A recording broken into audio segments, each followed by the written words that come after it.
जय हिंद दोस्तों। भारतीय सेना में पीटी परेड को लेकर यूनिट के कमांडिंग ऑफिसर 90% गैर हाजिर रहते हैं।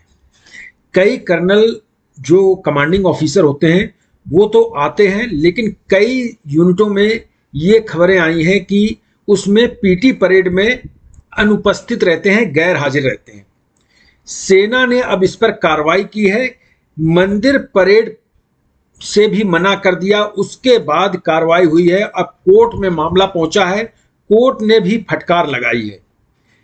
पीटी परेड में ना आना ये तो आम बात थी, लेकिन अब मामला मंदिर परेड का भी आ गया है। मंदिर परेड में अनुपस्थित होने पर बड़ी खबर आई है कि मंदिर परेड पर अब्सेंट होने पर सीओ को सेना से बर्खास्त कर दिया गया है। दिल्ली उच्च न्यायालय ने भारतीय सेना के ईसाई अधिकारी की बर्खास्तगी को बरकरार रखा है, जिसने साप्ताहिक धार्मिक परेड में पूरी तरह से भाग लेने से मना कर दिया था।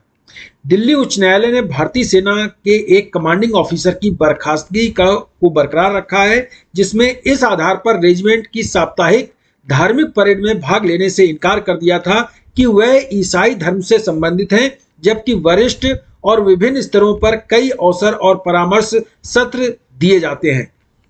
न्यायमूर्ति नवीन चावला और न्यायमूर्ति शालिंदर कौर की पीठ ने कहा कि बर्खास्तगी के आदेश को स्पष्ट किया जाता है कि अधिकारी धार्मिक परेड में शामिल न होने पर ये अडिग थे, और इस पर जो फैसला लिया है सेना ने वो बिल्कुल सही लिया है, क्योंकि जो सेना के यूनिट के सीओ होते हैं वो पूरी यूनिट के हेड होते हैं।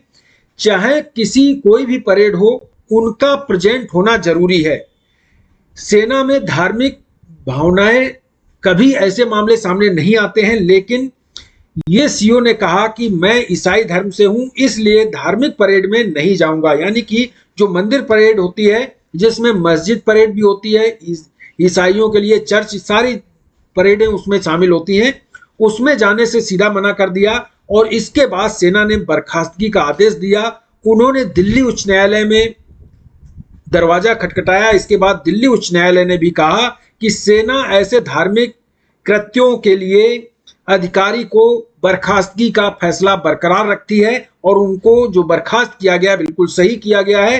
वो यूनिट के हेड थे, उनको यूनिट के सभी नियमों का पालन करना चाहिए, चाहे आप किसी धर्म के आते हों, किसी धर्म से आते हैं। क्या कोई अगर मुस्लिम सीओ होगा तो वो मंदिर परेड या मस्जिद परेड या कोई परेड में बुलाया जाएगा, वो नहीं जाएगा। तो ये सबसे बड़ी खबर आई है कि ईसाई धर्म की वजह से उन्होंने कहा कि हम धार्मिक परेड में नहीं जाएंगे। उसके बाद उन्हें बर्खास्त कर दिया गया है। सेना का ये फैसला कितना सही है आप जरूर कमेंट करें। वैसे हमारे हिसाब से तो हेड को कोई भी परेड हो, उनको परहेज नहीं करना चाहिए था। थैंक यू, जय हिंद।